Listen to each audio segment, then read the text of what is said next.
Ay! Hindi ko pala na itatapon tong basura na to. Lahat na lang trabaho ko naman dito sa bahay, oo. Oh, Nay, mano po? ba't ngayon ka lang umuwi, ha? Sino yung kasama mo, Daniela, ha? Mag-aasawa ka na? Ako naman, Daniela, ang hirap-hirap ng buhay ngayon mo pa naman naisipang mag-asawa? Ano ba yan? Oh, sino yan? Tignan mo yung magaling mong anak.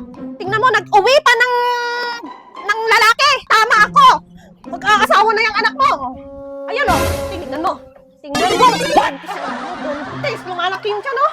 Oh, ay, buntis talaga pa. Ay, buntis talaga bataw! Ano namang sinasabi yung buntis, Nay? Tsaka hindi pa ako mag-aasawa, Nay. Tutuparin ko pa yung mga pangarap ko. Advance na naman kayong mag-isip ni tatay. Eh, sino tong lalaking to? Ako po yung bagong taga-deliver ng tubig. Kukunin ko lang po yung galon ninyo. Oo, Nay. Siya yung anak ng tikurin. Etong nanay mo lutang na naman. Wala na naman signal ang utak neto. Sa dami na itong utang, ano-ano nang naiisip mo. Kung mamaya ka lang. O sige, kunin mo na yung mga galon doon. Ikaw na. Ha? May tao lang. Ito mo. Para may magawa ka naman. Isama mo na din yung sarili mong itapon. Ito talaga ng basura. Sige. Ay, naku, Nay. Hindi pa rin talaga kayo nagbabago. Buti pang hindi na lang sana ako umuwi.